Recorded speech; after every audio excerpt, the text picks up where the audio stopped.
ایک دفعہ تو اس نے ایک بیوہ کی بھینس کے تھن کاٹ ڈالے جو اس کے بچوں کو پالنے کا واحد سہارا تھا۔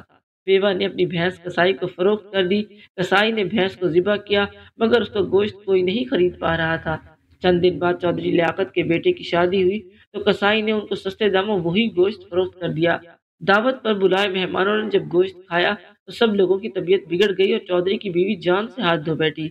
مولوی صاحب کے یہ الفاظ سنتے ہی چودھری صاحب بھی میدان چھوڑ گئے اور مسجد میں سناٹا چھا گیا۔ مولوی صاحب نے آخر میں پھر کہا، یا اللہ ان سب گناہ گاروں کی روٹی کھا کھا کر جو مجھ ناچیز سے جو گناہ ہو چکے ہیں وہ بھی معاف فرما، سب کی طرف سے مجھ اکیلے کی آمین۔ یوں مولوی صاحب نے دعا کو متوازن کیا اور ثابت کیا کہ جیسے روح ویسے ہی فرشتے۔ دوسروں کے عیبوں پر پردہ ڈالنا چاہیے جیسا کہ اللہ تعالیٰ نے ہمارے گناہوں پر پردہ ڈال رکھا ہے۔ جو انسان دوسروں کے غم میں اپنی خوشی کا اظہار کرتا ہے وہ زندگی میں کبھی سکون حاصل نہیں کر پائے گا۔ کوشش کریں کہ لوگوں میں آسانیاں تقسیم کریں تاکہ اللہ تعالیٰ آپ کے معاملات میں بھی آسانیاں پیدا فرمائیں۔ میری تحریر کو پڑھ کر ایک بہن اور کہنے لگی، آپ کہتے ہیں کہ شوہر جو کہتا رہے اللہ کی رضا کی خاطر خاموشی سے سنو۔ میں اپنے خاوند کی ہر بدتمیزی اور گالیوں کو مکمل خاموشی سے برداشت کرتی ہوں، لیکن مجھ سے میری ماں پر گالی برداشت نہیں ہوتی۔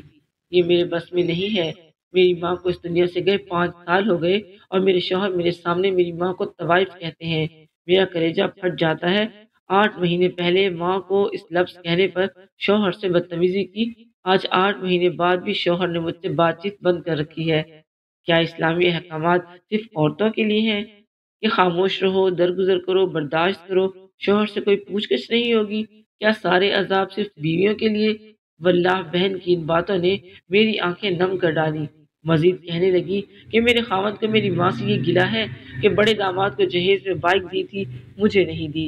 حالانکہ جب بڑی بہن کی شادی ہوئی اس وقت حالات بہت بہتر تھے، لیکن پھر بابا جان کا انتقال ہو گیا۔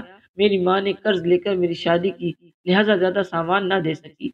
آپ کی تحریر کے اندر لکھا تھا کہ ایک شوہر سب کچھ برداشت کر سکتا ہے لیکن بیوی کی اونچی آواز شوہر سے برداشت نہیں ہو پاتی، اور دوسری طرف یہ بھی حقیقت ہے کہ ایک بیوی سب برداشت کر سکتی ہے لیکن اس کے گھر والوں کو برا بھلا کہنا یہ اس کی برداشت سے باہر ہے، بالخصوص ماں اور باپ کو۔ آپ لوگوں نے سنا ہوگا کہ کسی کی آہ نہیں لینی چاہیے۔ یہ آہ کانسیپٹ صرف ماں باپ یا یتیم مسکین بچوں کے ساتھ نہیں بلکہ ہر اس شخص کے ساتھ ہے جس کا دل دکھایا گیا ہو۔ اس کے اندر محرم، غیر محرم، تمام رشتہ دار، دوست، احباب، تمام دنیا کے لوگ شامل ہیں۔ جی یہ فلاں شخص نمازی ہے، جواب ملے گا اوپر مارو اس کی نمازیں۔ جی یہ حاجی ہے، یہ روزے دار ہے، یہ تہجد گزار ہے، مگر سارے اعمال کالے کپڑے میں لپیٹ کر منہ پر مار دیے جائیں گے۔ جواب ملے گا کہ پہلے اس شخص سے معافی لے کر آئے جس کا دنیا میں تم نے دل دکھایا تھا، جو وہاں کی دنیا میں تمہاری وجہ سے روئی تھی۔ ذرا ایک بار سوچ لیں کہ اگر بیوی نے وہاں معاف کرنے سے انکار کر دیا تو ہمارا کیا ہوگا؟ وہ اپنا گھر چھوڑ کر آئی، صبح کا ناشتہ، دوپہر کا کھانا، رات کا کھانا اس کی ذمہ داری، کپڑے دھونا، استری کرنا اس کی ذمہ داری، گھر کی صفائی، جھاڑو پوچھا لگانا اس کی ذمہ داری، بچے سنبھالنا، بچوں کی پرورش اس کی ذمہ داری، ساس کا یہ کام، سسر کا وہ کام کرے، حالانکہ کچھ بھی اس کے ذمہ نہیں۔ مجھے چھوڑے آپ کی کیا رائے ہے اس بارے میں؟ دنیا کے کسی بڑے عالم سے پوچھ لیں کہ ان میں کوئی کام اس کے ذمہ نہیں سوائے بچوں کی پرورش کے۔ وہ انکار کر دے تو اس پر کوئی گناہ نہیں، لیکن وہ سب کرتی ہیں، اس کے باوجود اسے گالیوں سے نوازا جاتا ہے۔ اس کے گھر والوں کو گالیاں دینا، سب کے سامنے اس کی تذلیل کرنا کہاں کی عقل مندی ہے؟ اسے گالیاں نہ دو، بدسلوکی نہ کرو، اسے سینے سے لگاؤ، تم اللہ کے بندے ہو، وہ بھی اللہ ہی کی بندی ہے اور اللہ سب دیکھ رہا ہے۔ نہیں دے سکتے تو نہ دو، پھر روزے رکھو، نمازیں پڑھو، لیکن کسی کی بچی کی زندگی برباد مت کرو۔ شوہر تو محافظ ہوتا ہے، پھر جب محافظ ہی بیویوں کو گالیاں دینا شروع کر دے تو پھر اس گھر کی خیر نہیں۔ رشتوں میں ایک دوسرے کا احترام بہت معنی رکھتا ہے۔ عورت کو پیار محبت کی اتنی ضرورت نہیں جتنی عزت کی ہوتی ہے۔ اس دنیا میں ہر انسان عزت کا ہی بھوکا ہے۔ اگر آپ کسی کو سونے کے برتنوں میں کھانا دیں اور اسے سونے کے چمچ میں دنیا کی قیمتی سے قیمتی چیز کھلائیں پلائیں، لیکن اگر آپ اس کی عزت نہیں کرتے تو یہ سب بے معنی ہے۔ میری نظر میں اس سے بہتر وہ انسان ہے جو کچے مکان میں، کچی اینٹوں میں، کچے برتنوں میں 2 وقت کی روٹی دے دے لیکن اس عورت کی عزت کرتا ہو، بیوی کی عزت، اس کے مقام کو جانتا ہو۔ وہ سونے کے برتنوں میں کھانا کھلانے والے سے کروڑوں گنا بہتر ہے۔ مختصر یہ کہ اگر آپ کسی کو عزت دیں گے تو بدلے میں آپ کو بھی دنیا اور آخرت دونوں میں عزت ملے گی۔ کسی کو گالیاں دے کر نہ صرف انسان کے وقار میں کمی ہوتی ہے، زبان بھی ناپاک ہوتی ہے، بلکہ انسان اگلے بندے کی نظروں میں بھی گر جاتا ہے۔ اللہ تعالیٰ سے دعا ہے کہ وہ ہمیں آسانیاں عطا کرے اور آسانیاں تقسیم کرنے کی توفیق دے۔ آمین۔